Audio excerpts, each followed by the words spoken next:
에스겔서 47장 12절입니다. 성경 에스겔서 47장 12절. 에스겔서 47장 12절. 제가 봉독해 올리겠습니다. 강 좌우가에는 각종 먹을 실과 나무가 자라서 그 잎이 시들지 아니하며 실과가 끊치지 아니하고 달마다 새 실과를 맺으리니 그 물이 성소로 말미암아 나옴이라. 그 실과는 먹을만하고 그 잎사귀는 약재가 되리라. 저는 오늘 우리들의 임계점은 어디인가, 어디까지인가 하는 제목으로 말씀을 전하려고 하겠습니다. 기도드리겠습니다. 사랑의 하나님 아버지 감사합니다. 오늘도 이렇게 우리의 임계점은 어디까지인가 하는 제목을 들고 다녔었습니다. 저희들이 임계점은 어디까지? 주님이 원하시고 주님이 때가 찰 때까지 기다리고 저희들이 항상 주님께 충성하고 순종하는 것이 우리들의 임계점입니다. 저희들 정말 이 시간 이후로도 이 임계점에 대한 올바른 인식을 가지고 정말로 참고 기다리며 주님께서 정말 저희들에게 주신 그 모든 사명을 끝까지 수행하는 저희들이 될 수 있게끔 하게 해주실 줄 믿사오며 예수 그리스도 이름 받들어 감사하며 기도드리옵나이다. 아멘. 제가 이런 시를 봤어요. 한 송이 국화꽃을 피우기에 봄부터 서쪽 새는 그렇게 울었나 보다. 한 송이 국화꽃을 피우기에 천둥은 먹구름 속에 또 그렇게 울었나 보다. 제가 알건대 서정주 시인님이 쓴 시인데 그 시인님이 무엇을 목적으로 하고 이런 시를 썼을까 하고 생각해 보니까 이 세상 일들이 그렇게 내가 생각하는 것처럼 쉽게 하루아침에 다 되는 것이 아니라 정말 오랜 시간 끝에 고초 끝에 고통 끝에 모든 것이 이루어진다는 것을 보여주기 위해서 이런 글을 썼다고 생각합니다. 우리가 정말 잘 아는 1만 시간의 그 법칙을 쓴 베스트셀러 작가 말콤 글래드윌은 어떤 일이든 최소한 1만 시간은 채워야 특정 경지에 도달할 수 있다고 했습니다. 우리가 시간을 정말 오랫동안 모든 것을 제대로 이렇게 연습하고 훈련하고 이렇게 할 때만이 온전히 될 수 있다는 것입니다. 우리 아까 하모니카 불어봤죠. 한 번, 두 번 불어서 잘 안 되잖아요. 그렇지만 우리가 그걸 열심히 한다면 남보다 잘 못 불 이유가 없잖아요. 그것처럼 우리가 무슨 일을 하든지 간에 정말로 그것이 내 것이 될 때까지 열심히 정말 구르고 닫고 하면서 그 모든 것을 내 것으로 만들 때 무엇인가가 성사되고 이루어진다는 소리입니다. 우리가 1만 시간이라고 이렇게 놓고 봤을 때 10년을 계산하면 하루에 3시간씩 무엇인가 훈련을 해야 됩니다. 우리 아까 기도도 그렇잖아요. 하루에 1시간 기도를 한다고 했죠. 하루에 1시간 기도, 어떤 사람들은 3시간, 4시간 이렇게 하는데 그 시간을 쭉 합쳐고 10년을 놓고 보면 정말 1만 시간이 찰 것입니다. 1만 시간을 기도한다고 봤을 때 하나님이 그 기도의 소원을 안 들어주겠어요? 아무리 그 귀를 막고 있는 하나님이시라도 우리가 1만 시간 동안 하나님 앞에 원하고 두드리는데 듣기 싫어서라도 아마 들어주실 것 같아요. 이렇게 우리가 무슨 일이나 하루아침에 싹둑 이렇게 되는 일이 없다는 것입니다. 우리가 죽순에 대한 거 알죠? 죽순, 대나무. 이 대나무에 대한 거 이렇게 쭉 놓고 보면 대나무는 자라는 속도가 엄청 빨라요. 그런데 솔직한 말로 모죽이라는 이런 대나무가 있는데 이 모죽은 씨를 심어놓고 5년 동안 기다려도 싹이 안 난대요. 그러다 어느 날 이렇게 뾰족하게 싹이 나기 시작하면 그것이 하루에 80cm도 자라고 70cm도 자라고 이러면서 4개월만 지나면 벌써 그것이 30m를 근데 그러면 그 씨가 5년 동안 뭘 했는가? 땅속에서 뿌리만 기른다는 겁니다. 뿌리를 깊게 내가 자라는 30m만큼 뿌리를 내린 다음에 싹을 틔운다는 것입니다. 그래야 큰 바람, 작은 바람에 시달리지 않고 넘어지지 않고 자랄 수 있다고 합니다. 정말 우리가 물이 이렇습니다. 우리 끓여보면 90도를 하루 종일 너무 놓고 있어봐야 끓지를 않아요. 그렇지만 물이 끓는 영용온도가 얼마인가? 딱 100도예요. 100도가 딱 차면 물이 바글바글 끓기 시작합니다. 이런 것처럼 이 모든 것을 놓고 보면 이 자체가 임계점입니다. 우리가 정말 우리 곡식을 심어놓고 빨리 자라지 않는다고 맨날 이렇게 잡아 뽑아야 그것이 빨리 자라는 게 아닙니다. 자랄 때까지 때를 기다려서 정말 그것이 다 자랄 때까지 있는 것이 바로 임계점입니다. 하지만 우리는 많은 사람들이 뭘 하려고 생각했다가 쉽게 포기하고 이렇게 하는데, 포기를 잘하는 사람은 성공하는 게 없어요. 어떤 사람들은 이렇게 자기 이력을 쓰라고 하면 뭐 이것도 했다 저것도 했다 하는데, 이것도 했다 저것도 했다 하는 사람이 성공한 사람이 없어요. 한 가지를 해도 끝까지 그저 부근하게 이렇게 한 사람들은 끝내 성공을 하더라고요. 그래서 저도 좀 그런 게 있어요. 팔랑팔랑한 성격이 있어요. 어디 가서 뭐가 안 되면 에라 모르겠다 또 딴 거 해보자 이러다 보니까 큰 성공을 못하고 지금까지 이렇게 온 것입니다. 근데 정말 우리가 나를 포기하지 않고 끝까지 잡고 간다면, 우리 오승영 목사님이 필리핀에 가서 33년 동안 36개의 교회를 세우면서 지나온 이 모든 것이 끈기와 인내에 있고 그 임계점을 넘을 수 있는 마음의 준비가 다 돼 있었기 때문에 이런 일을 할 수 있었다는 것입니다. 우리 오승영 목사님 앞으로 할 일도 많아요. 제가 보건대도 많더라고요. 그러니까 우리 건강해갖고 정말 신뢰하면서 평생을 소경했던 사람의 눈을 뜨게 해주신 주님이 그 은혜가 우리 오승영 목사님이 눈에도 미치길 바랍니다. 네, 우리가 정말 어떻게나 우리 모두는 성경에도 임계점이라는 이런 말들이 있더라고요. 그것처럼 우리는 하나님이 정하신 때를 기다려서 하나님이 원하시는 대로 우리가 그때까지 차고 정말 넘치는 이런 사람들이 돼야 된다 이겁니다. 그것이 바로 임계점을 정말 하나님이 택한 그 임계점까지 정말 우리가 이기고 나가는 이런 사람들이 될 수 있는 것입니다. 우리 하박국 선지자가 몹시 낙심하고 있을 때 하박국 2장 3절에 보면 이런 게 있잖아요. 이 묵시는 정한 때가 있나니 비록 더딜지라도 기다려라. 지체되지 않고 응하리라. 이렇게 묵시를 하나님이 주셨지 않았습니까? 우리 생각은 더딘 것 같고 답답한 것 같고 막 안타깝고 때가 다 된 것 같지만, 하나님의 때는 그렇지 않다 이겁니다. 우리가 하나님의 심중을 알아요. 우리 아무리 똑똑하다고 하나님을 뛰어넘는다 할지라도 하나님의 심중은 몰라요. 내가 하나님 생각을 뛰어넘는지는 모르겠지만 뛰어넘는 사람이라 할지라도 하나님의 심중은 모른다 이겁니다. 하나님이 그 비밀은 하나님만 아시지 국민도 모릅니다. 때문에 하나님이 때가 찰 때까지, 하나님이 됐다 너희들 이렇게 해라 할 때까지 우리는 그 때를 기다려야 된다 이겁니다. 근데 그 때를 그저 눈 감고 가만히 앉아 기다려야 되는 거야. 그게 아니라 이거. 우리 이제도 이야기했지만 기도하고 또 하고 기도하고 또 하고, 하나님이 이걸 하라고 했으면 이걸 해야 되고, 우리 성경에 다 하나님이 때가 지시되어 있잖아요. 너희는 때가 되든지 아니 되든지 나가서 복음을 전하라 했으면 복음을 전해야 되고, 정말 너희들이 그 무거운 수고하고 무거운 짐 진 자들아 다 내게로 오라. 내가 너희들을 쉬게 하리라고 했으면, 우리 그 예배드리라 오는 날은 세상 짐을 다 지고 와서 하나님 앞에 다 벗어놓고 내 어깨가 가볍게 하고 집으로 돌아가는. 그래서 세상 짐을 지지 말고 하나님께서 하라는 대로만 하고 다닌다면 뭘 그리 무거운 일이 있겠어요. 세상 짐까지 더 찌어넣으니까 더 무겁지요. 그러니까 우리는 이런 정말 하나님이 하라는 대로 할 수 있는 이런 자들로 준비가 돼야 된다 이겁니다. 네.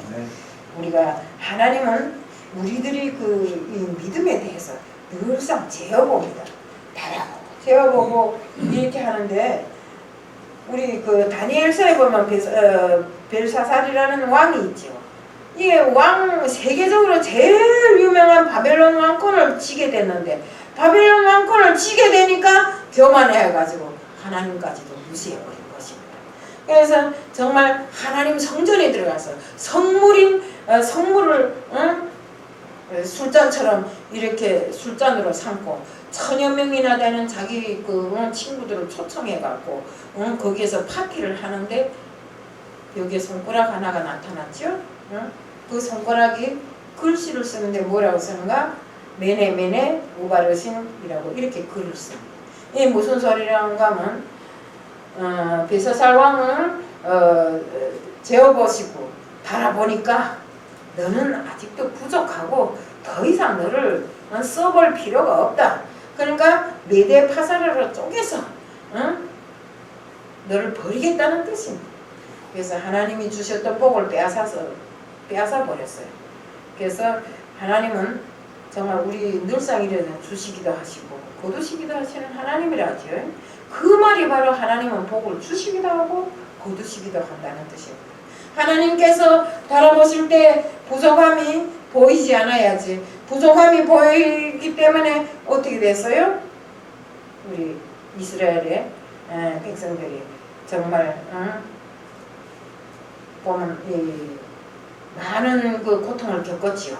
애굽에 가서 노예로 있으면서 이런 모든 것을 놓고 봤을 때 그들이 방자한 그들이 정말 지은 죄를 하나님은 다 아시게 이런 고통도 주신 것입니다.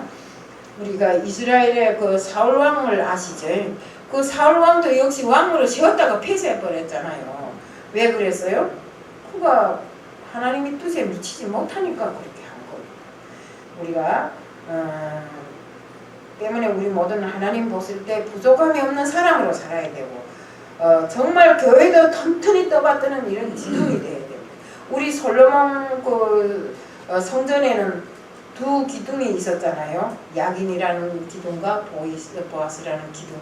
그 두 기둥이 튼튼하게 받치고 섰기 때문에 솔로몬 성전이 아주 건전하게 서 있었다. 또 우리가 그 모세를 놓고 봤을 때는 아론과 홀이 두 기둥 역할을 했어요. 그들이 아말렉과의 전쟁에서 어떻게 됐어요? 모세의 팔이 떨어지면 아말렉이 이기고 모세의 팔이 올라가면 이스라엘이 이기고 이랬잖아요. 정말 그 아론과 홀이 두 팔을 건전하게 받쳐주었길래 이스라엘이 끝내 이겼잖아요. 이것처럼 우리는 교회의 든든한 기둥, 뭐 여기다 받쳐놓는 기둥이 아니라 교회의 기둥은 누굽니까? 교회의 목사를 거들어서 교회 일을 잘하는 사람들이잖아요. 진실로 정말 하나님의 뜻이 이 교회에 정말 제대로 실행될 수 있는 이런 일을 같이 도모해서 같이 할 수 있는 사람, 정말 하나님의 말씀을 받들어 같이 할 수 있는 이런 사람들을 잘 세워야 된다는 것입니다.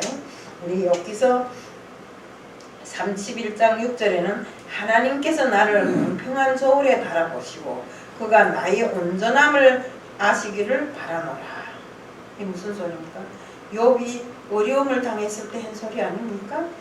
모든 것을 다 빼앗기고 정말 나중에는 더 이상 살기가 힘든 그 여자마저도 그 아내마저도 하나님을 죽어버려라. 그리고 그 친구들이 뭐래서 네가 하나님 앞에 죄를 졌으니까 이런 벌을 받은 게 아니냐. 그렇지만 그는 하나님을 한 번도 원망해 본 적이 없잖아요. 원망하지 않고 오로지 그저 하나님께서 주시니도 하나님이시오 거두시니도 하나님이시라. 그러니 하나님께서 내게다 줬으니까 거둬가시기도 하셨다 이겁니다. 이런 온전한 마음으로 정말 온전한 마음으로 살았기 때문에 하나님이 거둬가신 것에 몇 배나 더 주시지 않았습니까? 이것처럼 우리는 정말로 하나님이 바라시는 뜻대로 살아야 된다는 것입니다.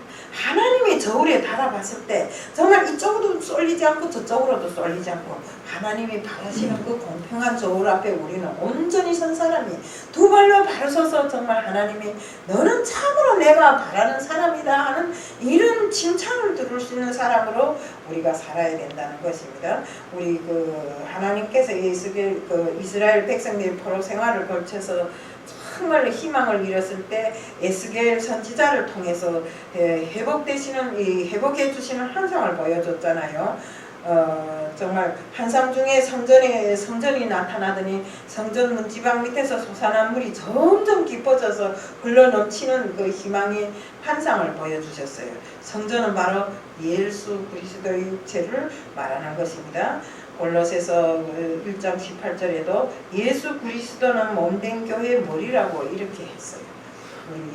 이 물은 성전에 드려지는 예배를 통해서 주시는 주님이 생명수인 것입니다. 우리 요한복음 4장 14절에서 내가 주는 물은 세상물과 달리 한 번 먹으면 영원히 그 속에 영생하도록 목마르지 아니하는 생수라고 이렇게 말씀하셨습니다. 때문에 우리 요한복음 4장 15절에도 사마리아 여인이 우물에 물 길러 갔을 때 예수님을 만났잖아요. 그래서 이 물은 먹으면 곧 목마르거냐. 내가 주는 물은 영원히 목마르지 아니하는 물이라고 이렇게 두 번 다시 이기에 길러올 필요가 없는 이런 목마르지 않은 물이라 하니 이 여자가 물동이를 놓고 그 자리에서 동네에 나가서 전도를 하잖아요. 그것처럼 우리는 주님께서 주시는 정말 전생에 목마르지 아니하는 이런 생명의 물을 마실 수 있는 우리들이 되어야 됩니다. 우리가 정말 세상 것에 눈 밝히고 세상 것을 더 가지려고 애쓰지 말고 우리는 하루 한 인간을 살아도 주님께서 우리들에게 주시는 생명의 떡과 생명의 물을 마실 수 있는 우리들 모두가 되어야 된다는 것입니다. 요한복음 4장 23절에 보면 예수님은 아버지께 참되게 예배하는 자들은 영과 진리로 예배할 때가 오나니 곧 이때라 아버지께서는 자기에게 이렇게 예배하는 자들을 찾으시니라고 기록되어 있어요. 또한 요한복음 4장 24절에는 그러시면 하나님은 영이시니 예배하는 자가 신령과 진정으로 예배할지니라고 하셨습니다. 예수님은 내가 주는 그 물은 영생토록 솟아나는 샘물이라고 했습니다. 우리는 이 온전한 예배를 통해서 주님이 우리에게 주시는 영원한 생명의 샘물을 찾아서 마실 수 있는 우리들 모두가 되어야 됩니다. 내가 예배도 안 참가하는데 주님이 그런 샘물을 우리들에게 주겠어요? 생명수를 절대로 안 줍니다.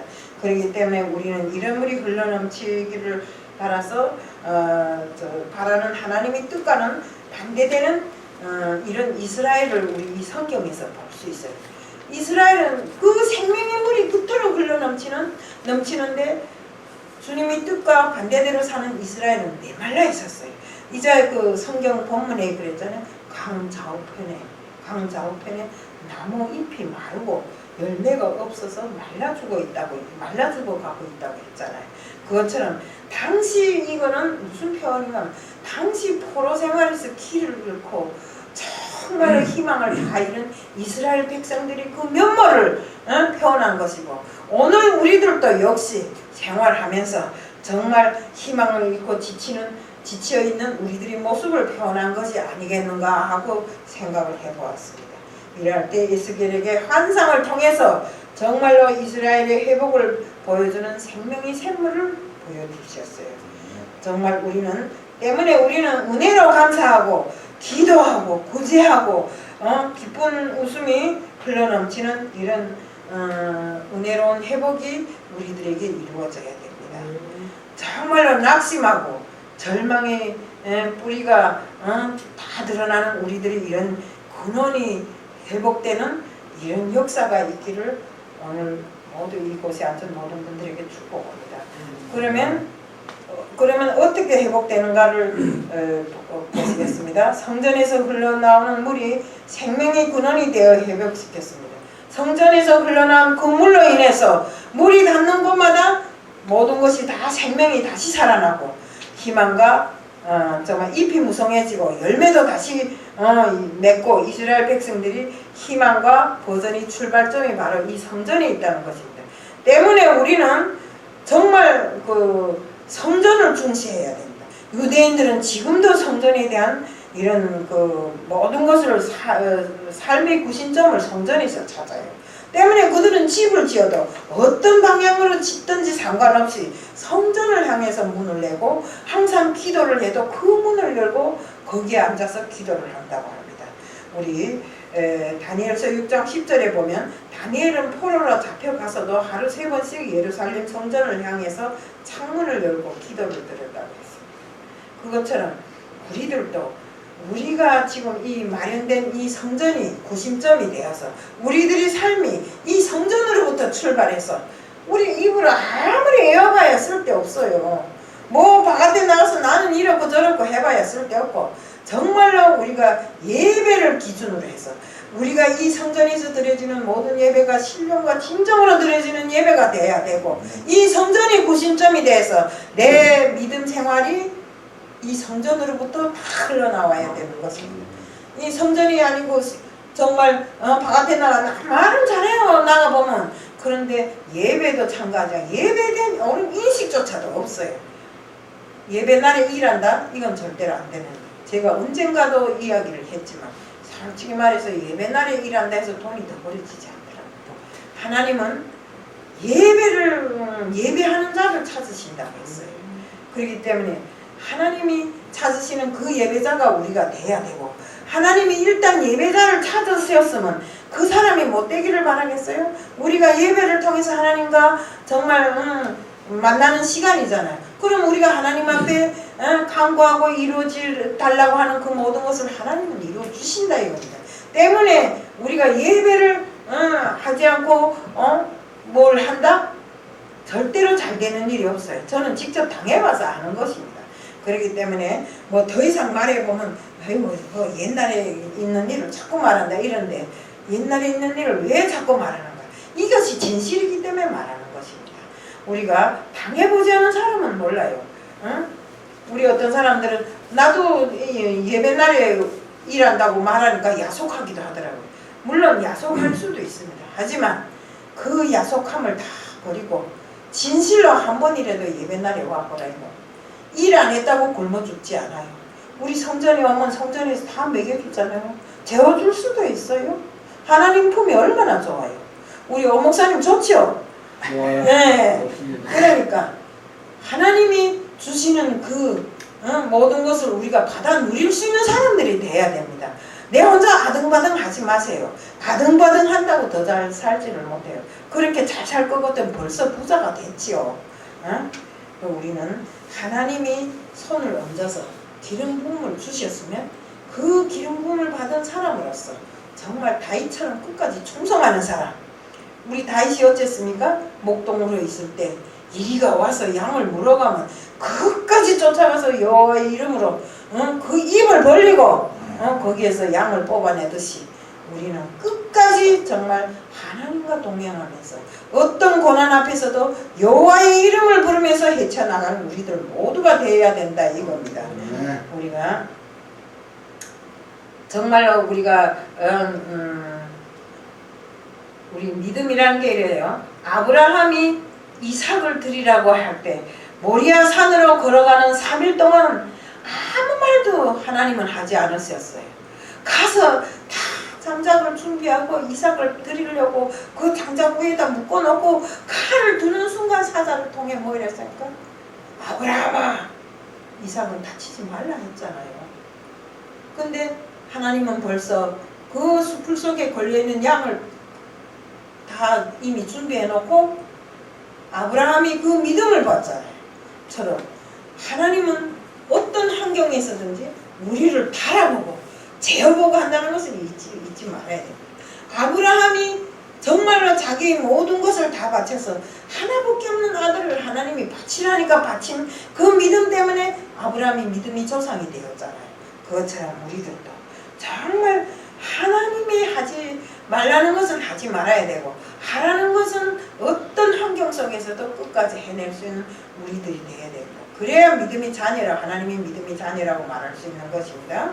우리가 정말 또한 여기에 보면 기도에 임계점이 있다고 했어요. 기도. 우리 아까도 기도에 대해서 이야기했지만 하루 3시간, 1시간 정말 하루 3시간, 1시간이 아니라 24시간을 연속 기도를 해도 모자랄 우리들입니다. 왜? 세상에 살면서 기도를 금방 했는데 또 죄를 지어요. 그 지은 죄 또 금방 사함을 받았다고 생각했는데 또 죄를 지어요. 그럼 우리는 시시각각으로 호흡하듯이 기도를 해야 된다 이겁니다. 그렇기 때문에 다니엘은 어째서요 전쟁 포로로 제약의 그 상황에서 정말 최악의 상황에서도 하나님을 믿고 하나님 앞에 당당한 사람이었어요. 그런데 그는 신앙인으로서 항상 하나님 앞에 기도하는 이런 사람이었어요. 가장 어려운 시기에 다니엘이 기도했을 때 첫날에 응답을 받았는데 다니엘이 첫날에 응답을 받았는데 바사국이 그걸 막아갖고 미가엘이 가서 그걸 처부심을 해서 기도 응답을 21일 만에 받았지 않아요. 누리는 거하고 받는 거하고는 틀립니다. 우리가 누구 맞다나 정말 우리가 정말 기도의 응답은 받는 것보다 누리는 것이 중요한 것입니다. 우리가 이제도 말씀드렸지만 우리 정말로 이렇게 다니엘이 기도를 했을 때 첫날에 응답이 내려왔는데 우리는 누리지를 못했잖아요. 21일 만에 누렸잖아요. 그것처럼 우리는 하나님께 드리는 이 모든 기도가 진실로 하나님이 들어서 응답할 수 있는 이런 기도를 드려야 됩니다. 쓸데없는 것으로 시간을 보내지 말고요. 저도 기도를 했어요. 옛날에 기도하다 보면 아유 완전히 전 진짜 너무하다 다른 데로 갈 때가 많더라고요. 그러니까 우리는 정말 하나님이 들을 수 있는 기도, 쓸데없는 것에 시간을 낭비하지 말고 내 삶의 가장 중요한 것을 빼놓지 말고 하나님 앞에 기도로 올려드리는 이런 시간이 되어야 됩니다. 그렇기 때문에 우리는 정말 하나님은 꼭 우리 기도가 임계점에 찼을 때는 꼭 응답을 주십니다. 그런데 항상 기도도 그 기도 누군가가 그러더라고요. 기도 항아리가 차지 못해서 나보고 그러더라고요. 기도 항아리가 차지 못해서 돌아올 곳이 돌아오지 못하네 이러더라고요. 근데 아무리 지금까지 안 돌아온 거 아직도 제가 기도 항아리가 못 찬 것 같아요. 그러니까 그 기도 항아리를 채우기 위해서 어쩌니까 우리 계시록이 있잖아요. 기도 항아리를 천사들이 들고 내가 기도하면 그것을 받아서 계속 올리락 내리락 하잖아요. 그것처럼 우리가 하나님 앞에 정말 하나님이 때가 차서 너에게는 이것을 가지라 저것을 가지라 할 때까지 우리는 기도로서 응답 받을 때까지 해야 된다 이겁니다. 그리고 또 항상 하나님이 우리에게 기도하면 주겠다고 했으니까 두드리면 또 열어주겠다고 너희가 간구하면 내가 주겠다고 했으니까 그 말씀이 약속을 믿고 우리는 끝까지 기도하고 끝까지 하나님을 두드려야 됩니다. 그 문전을 두드리지 않고 기도하지 않고 가만히 앉아서 줄 때까지 기다린다는 거, 또 나는 믿는 사람이니까 될 것이라는 거, 이거는 오만의 생각입니다. 하나님 앞에는 끊임없이 기도하고 포기하지 말고 정말 어떤 환경에 서더라도 기도하고 정말 하나님께 구하고 얻어내는 것이 우리들의 마지막 본분입니다. 우리가 충성이라는 걸 말로 눈가림으로 해서는 절대로 안 됩니다. 하나님은 우리들이 머리털까지 세시는 하나님이십니다. 그렇기 때문에 정말 우리는 하나님이 우리를 인정할 때까지 정말 끝까지 충성하고 순종하고 정말 이렇게 해야 되는 것입니다. 우리 정말 이 성경에 쭉 이렇게 보다 보면 성경에 충성한 사람들이 많지요. 그들처럼 어떤 환경에서도 정말 낙심하지 않고 오롯이 하나님 말씀만 믿고 끝까지 충성하고 끝까지 하나님과 동행하는 우리들 모두가 되어야 됩니다. 특히나 하나님이 정말 계시한 그 모든 것이 찰 때까지 우리는 정말 주님과 동행하는 삶을 살아야 됩니다. 우리 여기서 정말 제가 성전에 대해서 다시 한번 이야기하고 싶은 것은 이 성전 안에 있기 때문에 이 말을 합니다. 우리는 성전에는 세 가지 성전이 있다고 제가 들었어요. 학교 때 배운 게 마음속의 성전이 있고 천상의 성전이 있어요. 우리 마음속의 성전은 뭡니까? 내 마음속에 주님을 모시고 정말 주님과 동행하는 삶을 삽니다. 천상의 성전은 무엇입니까? 우리가 천국까지 갈 때까지 우리가 기도하고 하는 예배 드리는 곳이 예배드리다가 이 땅에서 예배드리다가 가는 곳이 천국이 바로 천상의 성전이고, 또 일반 우리 성전은 내가 천국까지 갈 때까지 정말 여기에서 기도하고 여기에서 하나님 말씀을 듣고 집행하고 행함을 할 수 있는 곳이 바로 우리가 지금 이용하는 이 성전입니다. 그렇기 때문에 이 성전이 중요한, 어떤 사람들은 내 마음속에 성전이 있으면 되지 뭐 성전에서 뭘 해 이러더라고요. 근데 성전은 항상 있어야 됩니다. 우리 옛날에도 제사를 들 때 우리 보면 성막에 보면 성전이 아주 숭하게 나오잖아요. 이 성전 자체가 쭉 이렇게 놓고 보면 옛날에 성막하고 똑같습니다. 그렇기 때문에 우리는 성전을 제대로 이용하고 정말 성전에서 하나님과 만남을 꼭 이루고 정말 하나님이 정말 원하는 그 계기가 찰 때까지 우리들 모두가 끝까지 충성하는 자가 되자는 것을 말씀드리면서 말씀을 마칩니다. 사랑의 하나님 아버지 감사합니다. 정말 우리들의 임계점이 어디까지입니까? 하나님이 때가 찰 때까지가 우리들의 임계점입니다.